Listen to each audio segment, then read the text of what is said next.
But what are the specific health issues that children may develop from eating foods that have glyphosate? My biggest concern about what parents are giving children is they're giving them dead material. We call them snacks, we call them packaged foods, we call them boxed foods, we call them cold cereals, we call them fast foods. Anything that is not live is not food.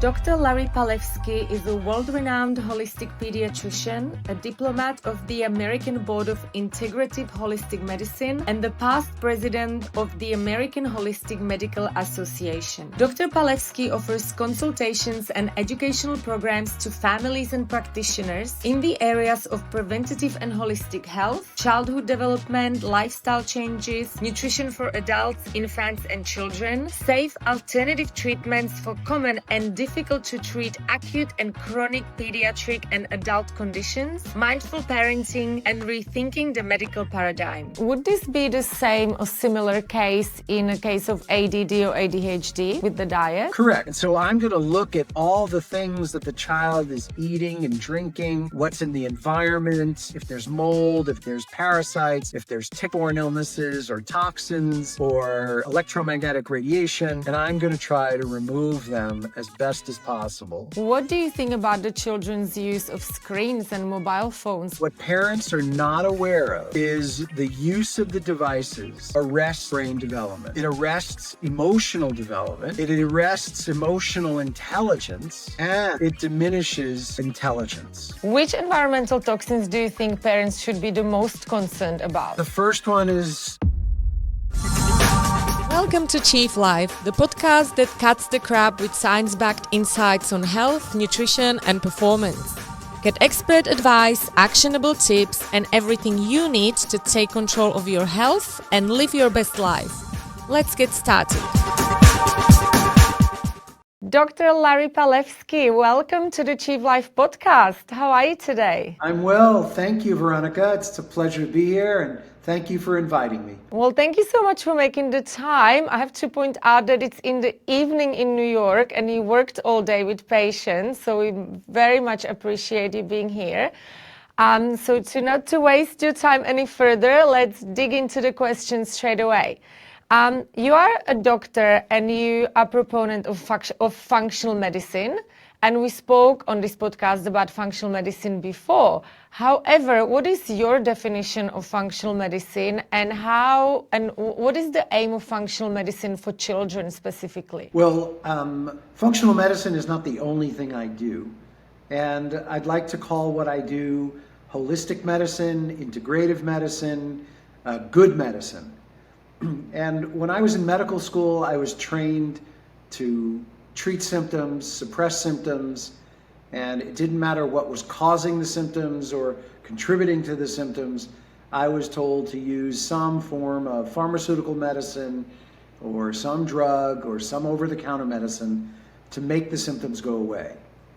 And since I graduated medical school in 1987 and then started working out in the field in 1991 till the present, I started realizing that there was much more to practicing medicine than just suppressing symptoms. I also have come to understand that symptoms are actually not something that needs to be suppressed. They're actually information that the body is giving us that tells us that the body is trying to work something out, and it's probably best not to suppress symptoms. So when I practice holistic, integrative, functional medicine, my job is to try to get to the root of what is either causing or contributing to a child's acute or chronic symptoms. And first off, I'm a clinician. And so my doing of tests comes much later after I have taken a good history and done a good physical exam. And my training in medical school, which started in 1983, was if you can take a good history, 95% of your answers will have already been answered just by speaking to the parents. And so I pride myself on really doing a good history.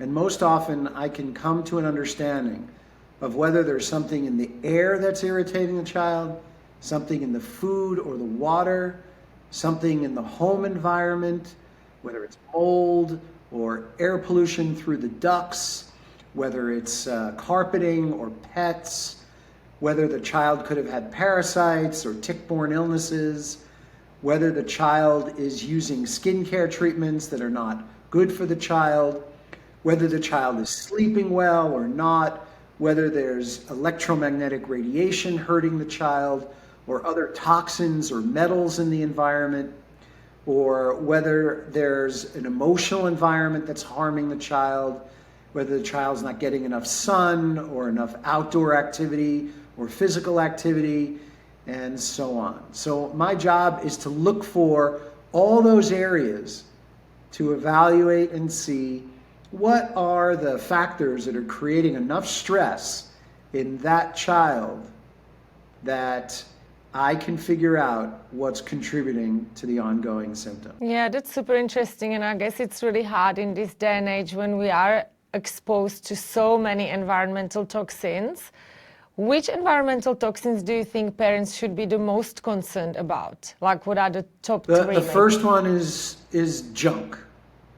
And I never use the word junk, the phrase junk food, because it's either junk or it's food, but it's never junk food. My biggest concern, I love that. my biggest concern about what parents are giving children is they're giving them dead material. We call them snacks, we call them packaged foods, we call them boxed foods, we call them cold cereals, we call them fast foods. Anything that is not live is not food. And I see too many kids eating foods that don't belong in the body. And you would never fill up a car gas tank by putting juice, soda, water, tea, or Gatorade just because you needed the car to be filled up. And so I think we are really, really in need of focusing on what the body needs, not what the body wants. And we're giving kids way too many artificial chemicals, artificial flavors, even natural flavors are dangerous. Dyes, preservatives, additives, food colorings. And what we're doing is we're catering to what the kid wants. But the kid likes it. And unfortunately, we are giving the kid what the kid wants rather than making the decision that we as adults need to make, which is, I know you want this, but it's not in your best interest, and I'm not going to give it to you. And then be okay with the tantrum or the throwing things or the crying, because that's what parenting is, making decisions that, are in the best interest of the children. And so one of the top things in the child's environment is making sure that the kid is eating fresh, organic where possible, grass-fed, pasture-raised, whole foods that are predominantly cooked or steamed or mashed or pureed or roasted or stewed or in a soup that the child can eat, that has different colors, different tastes, different textures, and an opportunity to even take part in the growing of the food, the picking of the food, the cooking of the food, and the serving of the food. And this is all very important, including the only beverage that children need to be drinking, which is water. Water. Yeah, I agree. I love that you speak so much about nutrition for children, and I think it's a big problem in today's society. I wanted to ask you, in this day and age, we have a very big rise of certain conditions in children, such as allergies, asthma, ADHD, and autism. Do you think the food makes a big role in these kind of conditions? It's fascinating because when you look at the way Western medicine and Western culture are practiced and lived, the going theme is food has nothing to do with your health. So if people go to a pediatric neurologist, ear, nose, and throat doctor, dermatologist, pulmonologist, nephrologist, gastroenterologist, all of them will say, oh, your kid can eat anything. Food has nothing to do with your children's health. Meanwhile, inflammation in the body, oxidation in the body, comes from the chemicals we eat. Because the chemicals that make inflammation are proteins, fats, and sugars. And so how do these doctors believe children are making inflammation if it isn't directly derived from the inflammatory foods that they're eating? That's like saying it doesn't matter what fluid you put in the gas tank of the car. Don't worry, as long as you fill it up, the car will run. And this is the most cognitively dissonant idea I have seen in all the decades of my life. And so to say that diet has nothing to do with ADD, ADHD, autism, asthma, allergies, eczema, is to truly be ignorant, because these foods that kids are eating can cause their symptoms and actually stop their symptoms. Yeah, I'm glad you're saying that, but you know what? I think it's very difficult for people to navigate through lots of misinformation.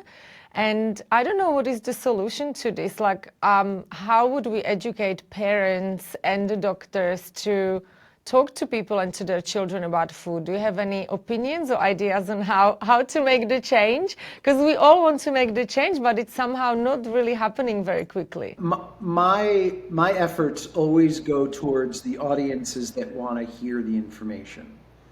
And in my experience, that's almost always the public. It's not usually the medical profession. Because, again, the medical profession continuously accepts the idea that food has nothing to do with the quality of your skin, the quality of your wheezing, the quality of your mucus, the quality of your behavior, the quality of your intestinal system, the quality of your ear fluid, the quality of your tonsil size, etc. And so it's only those doctors who are really curious that I feel are the ones that need to be educated, because those that are resistant are resistant. And, I don't go where I'm not welcome. And the fact of the matter is, Veronica, that I find it so strange that we have to teach parents what real food is. Because there's only food to put into the body. And because of advertising and because of educational systems that push us towards things, and because the medical profession refuses to acknowledge food, and because the agricultural systems are so embedded in what's sold, what's produced, what's sold, what's marketed, what's advertised, and what programs are designed in the educational systems to throw the food into those places, we are challenged to really show parents what real food is. And there are those who don't care, who think that it's okay to eat out of a box or out of a wrapper, who think that when you look at a wrapper and it says 30 ingredients in it, that somehow you're getting something of quality rather than a piece of chicken, right? So if you go to certain fast food restaurants and you look at the ingredient lists, you'll see 25, 30 ingredients in a piece of chicken. Well, what do you need that for? You need a piece of chicken. Eat a piece of chicken. That's real. And we don't necessarily acknowledge that quality of chicken, quality of meat, quality of eggs, how the animals are raised, how the animals are fed, how the animals are treated, actually impacts the quality of the food that you're eating. How the pesticides on the foods can damage your children, the herbicides, how creating genetically modified organisms can impact your children. And there's really no impetus There's no real desire or need for parents to do it that way, because all of the advertising, all the marketing, and all of the masses don't do it, don't really care. So our job still is to teach the people on the ground. Introducing ideas. We do that also through our brand. We teach people, we give free ebooks on how to read food labels, explaining why you should eat organic food. And some people are open to it, some people not so much. They still think that we are a little bit crazy. But I wanted to ask you specifically about the glyphosate and the genetically modified foods. How does that affect children's health Right. mainly? Well, the answer depends on whom you're asking. So if you asked industry and government and physicians, they will tell you that it's good for the crop and it's good for your health. And it doesn't cause cancer, it doesn't cause infertility, it doesn't cause autoimmune diseases, it doesn't cause asthma, it doesn't cause eczema, it doesn't cause gastrointestinal problems, it doesn't cause behavioral problems. But if you ask those of us who have looked into the research that is available, that is not handed to us by the general public and the general governmental agencies, we find that these glyphosate-treated foods, as well as the genetically modified organisms, are having a dangerous effect on our health. And the only way, in my experience, the only way to make a difference is to change the way you spend your money. And if you stop buying glyphosate-laden foods and stop buying genetically modified organisms, that's the only way corporations will wake up. And as long as you're willing to buy the product, they're sure as heck going to sell it to you. Yeah, but what are the specific health issues that children may develop from eating foods that have glyphosate or that are genetically modified? Well, that's what I was saying. They have skin problems, lung problems, gastrointestinal problems, behavioral problems, sleep problems, school attention problems. They're chronically inflamed. There's a problem. I mean, these are toxins, and many of them alter the microorganisms in the intestines. And the microorganisms in the intestines are not there for no reason. They're there because they interact with the brain, they interact with the immune system, they protect the body from harmful materials. They also help to digest our foods, they help to absorb our foods. And when these glyphosate-laden and genetically modified organisms are consumed, they alter the microbiome. And by altering the microbiome, you reduce the immune defense, you start changing the signals that are sent to the brain, you start changing the signals that are sent into the immune system, and you actually can harm the body because you're losing defenses and you're inflaming the children. Yeah. It must be really difficult in America specifically, though, because there is such a big snacking culture and people are used to eating ultra-processed foods. How do the parents react when you tell them they have to start eating real food, everything organic? And the parents, they do implement it, how much their children struggle with the change. Like, I would imagine that'd be very difficult to change someone from drinking soda and eating burgers and processed snacks to eating real food. Well, by the time a family comes to me, they already are at a crossroads. Their children are chronically ill. They're not feeling well, they're not sleeping well, they're not performing in school well, they're having trouble behaving, they're not breathing well, their skin is all, inflamed. So they already know that if they're coming into my office, they know that the diet is going to be the first thing I look at.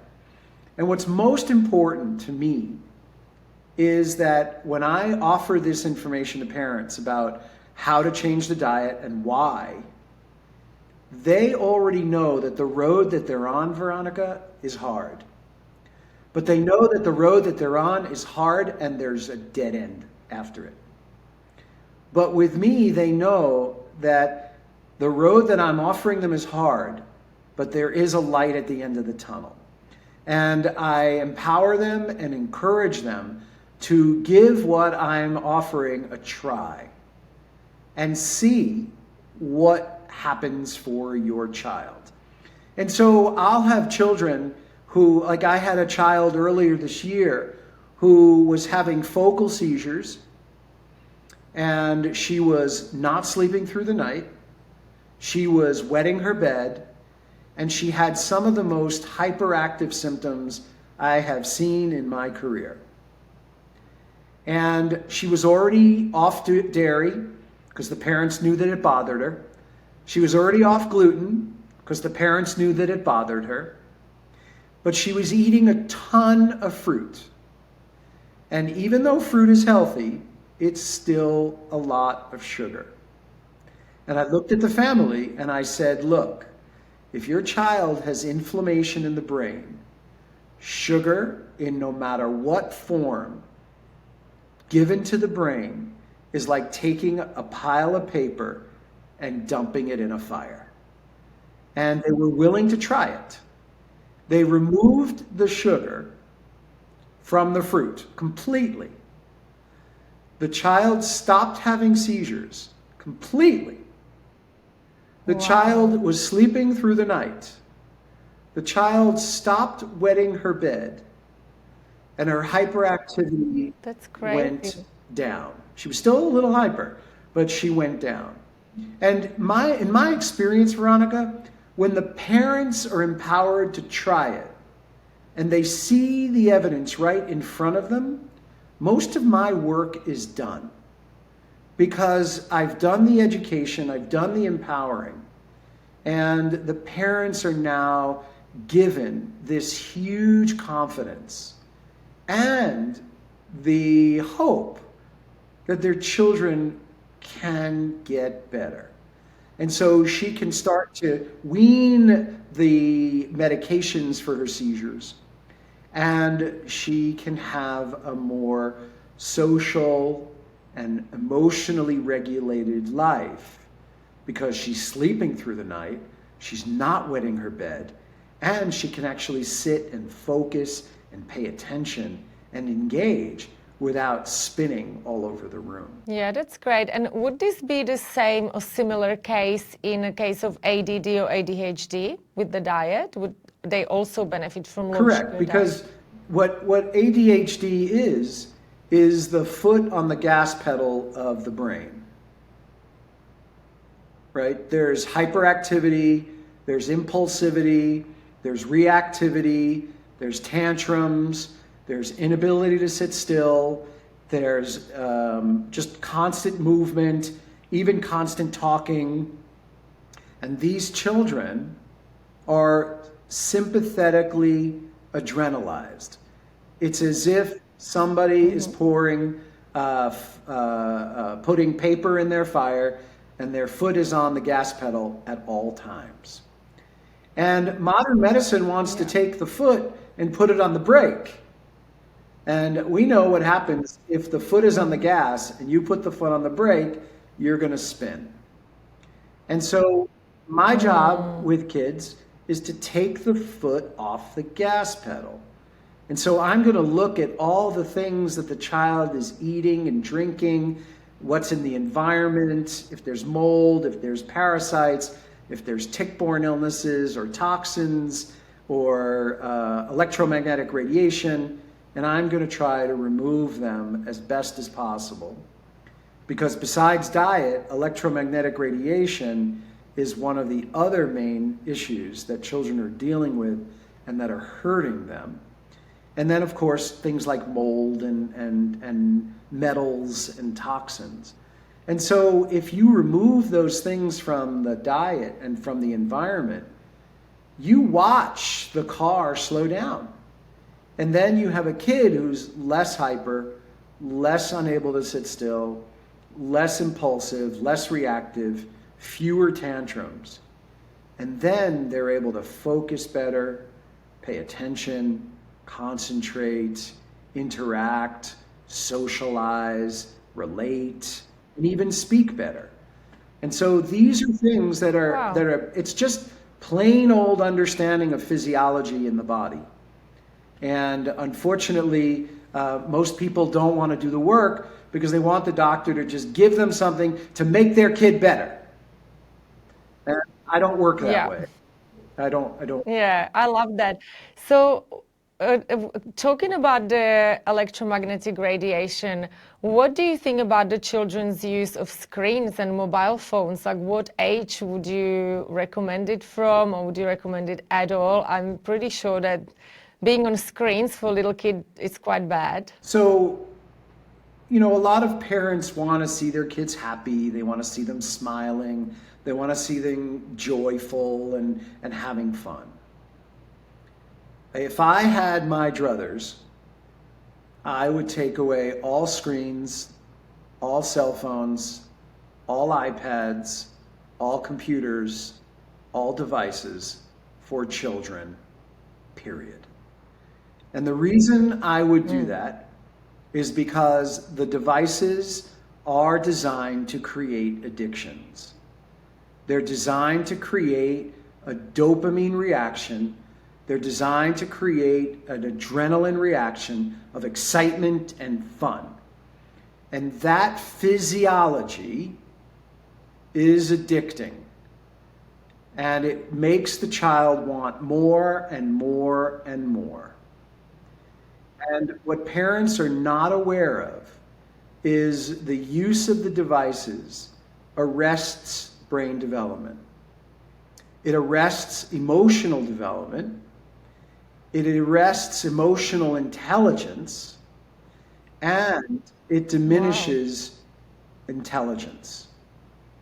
And you are in a very tough bind today as a parent because, well, everyone does it.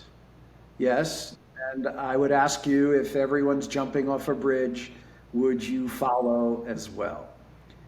It is dangerous for children at any age, because what I'm seeing happening is that there is a social, emotional, psychological, mental, spiritual, psychological development at every age of children.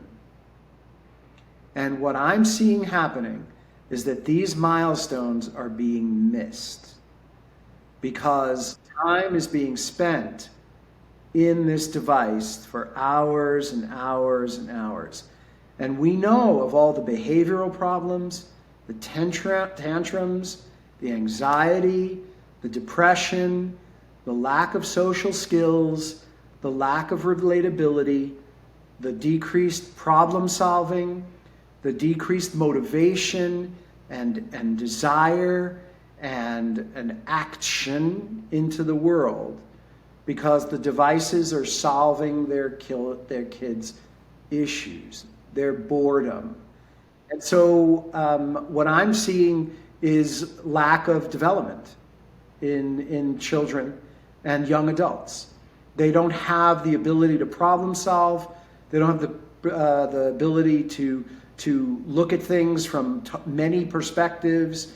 They don't have the capacity to see things and look at things on many different levels because they're not developing.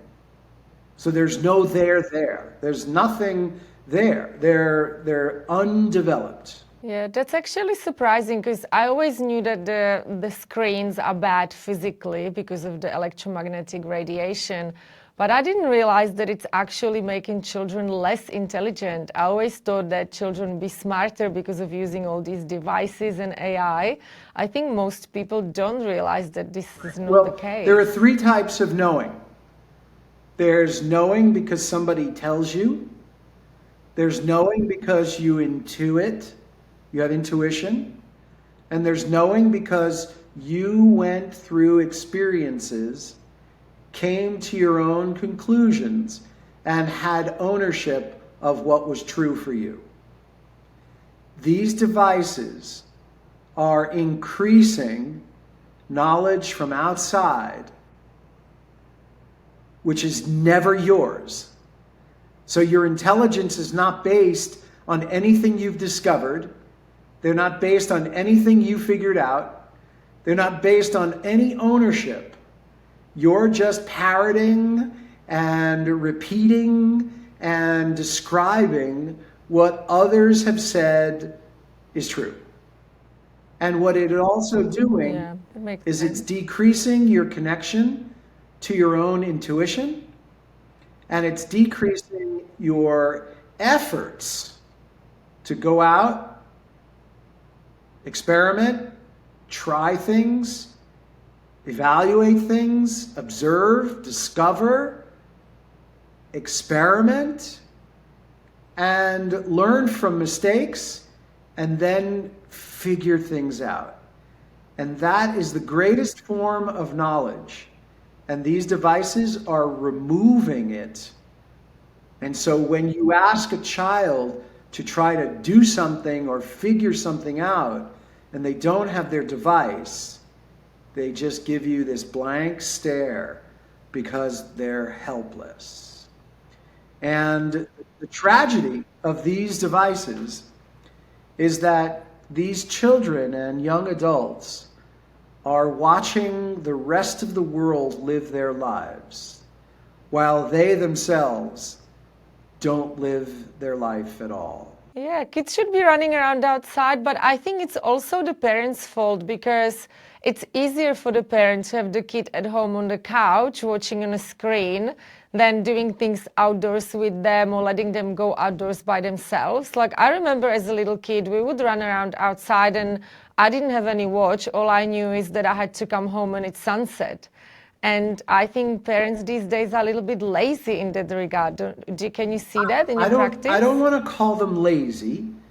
I think that parents have gotten swept up in what everyone else is doing and what seems to be nice, right? Because the devices are fun, they're colorful, they have lots of great sounds, and they seem to be, making the children happy.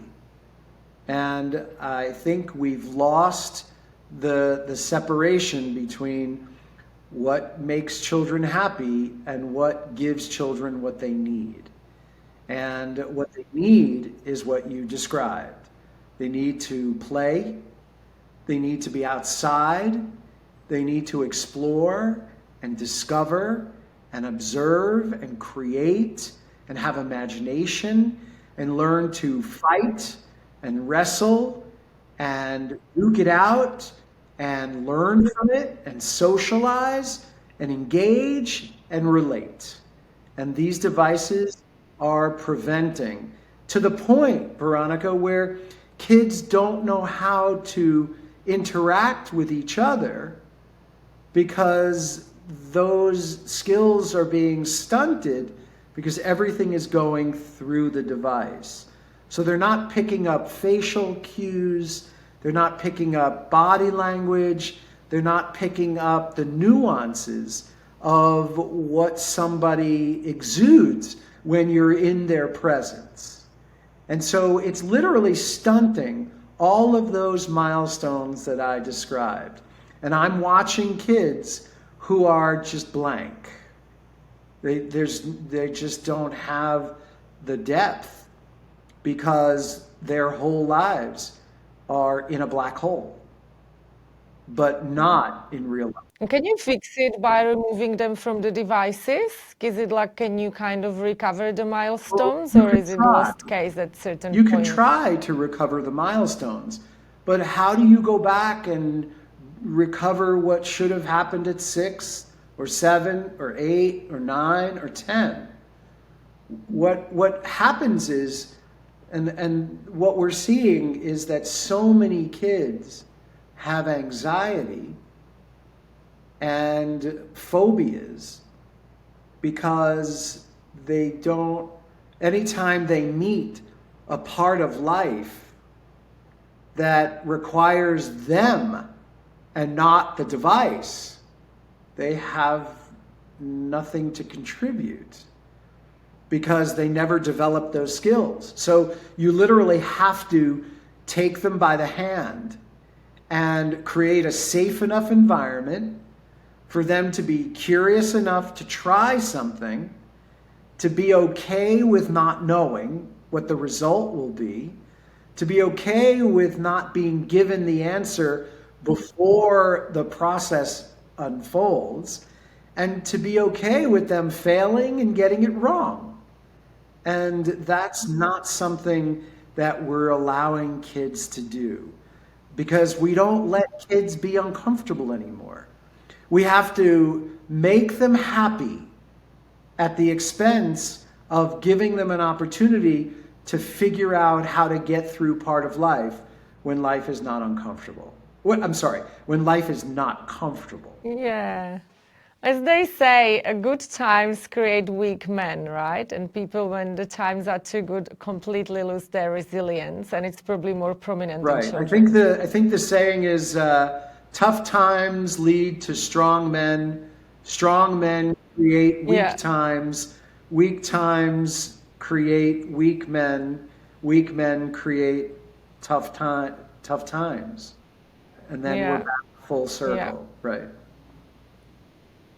I know I didn't say it fully correctly, but I paraphrased it. No, you almost said it correctly. You should have said that it's a strong men create good times create weak men, and weak men create tough times, and then the tough times create the strong men. I think that's kind of what it was meant to be. Anyway, but yeah, it is true. People lose their resilience these days because life is too comfortable. And talking about comfort, what about children's clothes? I know you speak a little bit about the toxins in the clothes. How bad are they? What can they cause in children? And what would be the advice for parents in regards to children's clothing? Well, I remember when I was a kid growing up in New York, my parents never thought 1 second about the safety of the materials of the clothes that I was wearing. They didn't worry about whether the cotton was organic, whether the flannel or the anything else was organic. You know, we in the 1960s and 70s, a lot of people were wearing polyester, and so the concern is now growing about what happens to the body when you wear polyester.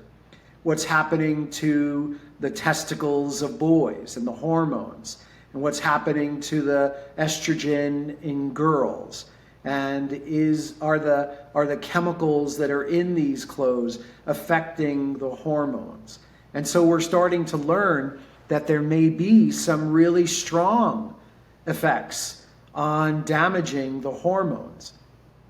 When you look at the rates of infertility in the Western world, it's astounding how many people are having difficulty having babies. And so we know that we're so overwhelmed with air and food and skincare products and electromagnetic radiation and now clothes and chemicals on furniture and paints on the house and carpets and new cars and the plastics and the bottles that we're drinking and the microplastics. Yes, it is overwhelming.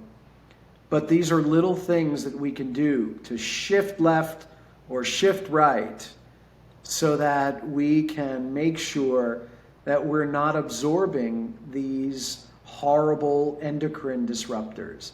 And that's what I would like people to come away with, is endocrine disruptors, hormone disruptors are all over the place. They're in the foods we're eating, they're in the medications we're taking, they're in the clothes we're wearing. And so I think it's just important for us to become a little bit more knowledgeable and to try to get closer to wearing organic clothes where possible, or certainly natural fibers that are not treated with harsh chemicals. Yeah, that is true. And do you have any source of information where parents that might be confused about all this can go and find out all their answers, or at least get started if they can't see you personally, if they're, let's say, in Australia? Well, I don't know the resources in Australia.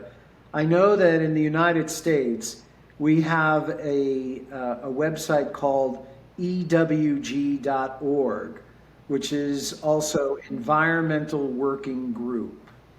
And it's a start. I haven't looked at all of the things that they can offer you, but there are ways to utilize that website, and look at, linens and hemp and organic cotton as sources of healthier fabrics to put on your furniture, to wear in your clothes, and again, every bit of decreasing load of toxicity helps. Yeah, I agree.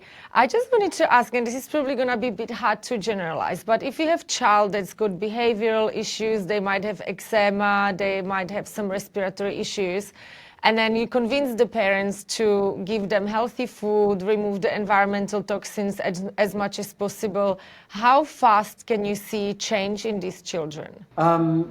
When I work with families who have children with these chronic illnesses you described, and others we talked about earlier, if they're really good at removing or modifying the most likely toxins, I have seen changes within days or weeks.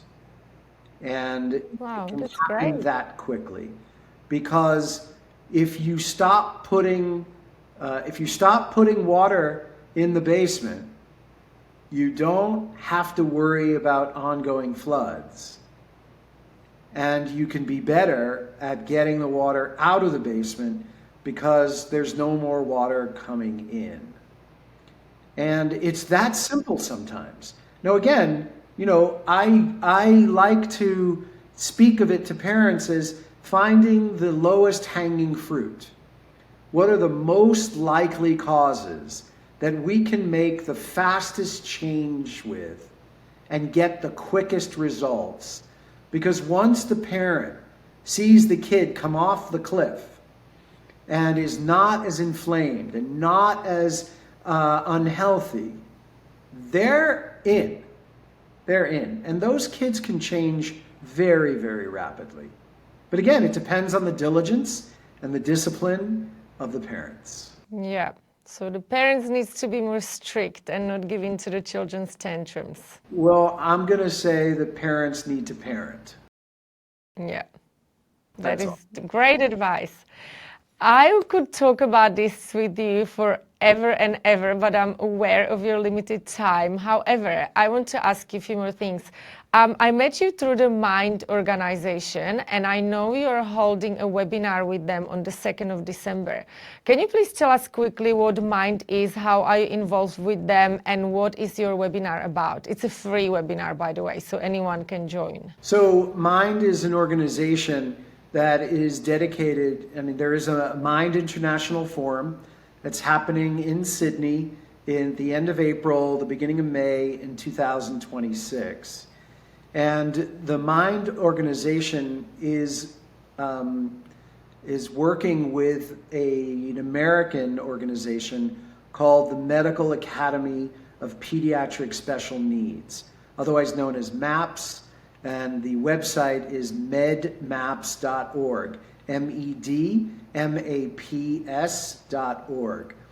And our goal is several-fold. We're going to be talking to practitioners who are interested in addressing the chronic health issues, specifically more of the neurological health issues that are affecting children, and how to evaluate them, how to understand what's contributing to their illnesses, some of the testing that can be done, looking at some of the nutrition, looking at some of the environment, all the contributing factors I mentioned that are contributing to not only the chronic illnesses we talked about, but specifically neurodevelopmental issues. At least in the United States, 1 in 6 children has some form of neurodevelopmental disability. And there are multiple contributing factors. And when we come to the Mind International Forum in Sydney, we're going to be discussing them. But the webinar on December 2nd is a webinar related to how we have changed our understanding of normal child development. And in the United States, we have lowered the bar.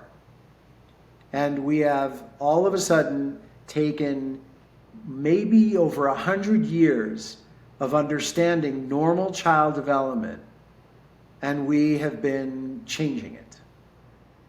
And so we are pushing back developmental milestones in the United States, and we're no longer teaching the milestones that were correct for decades, because so many kids are developmentally delayed that we are trying to include children who are delayed into the normal range, the new normals, so as parents are not to be so alarmed that their child is delayed.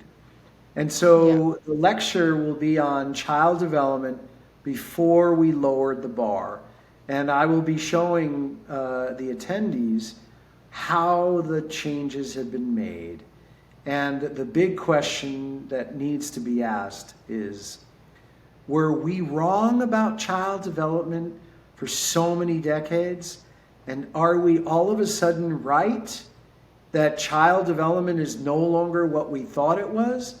Or have we lowered the bar? Yeah, that's interesting. I will send a link to everyone who has children, and it will also be included in the show notes, so people can just click on it and sign up. I have last 2 questions for you that I ask every single of my guests. Question number 1, if you could only give one health advice to the listeners to take home with them today, what would that be? And question number 2, what is your favorite book? Oh, okay. What is my one health advice?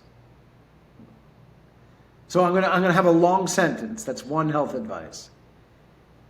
Breathe good air. Breathe clean air. Eat real food.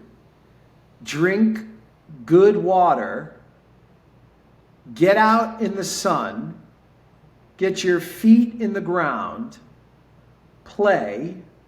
Be amongst people, and learn how to connect with each other.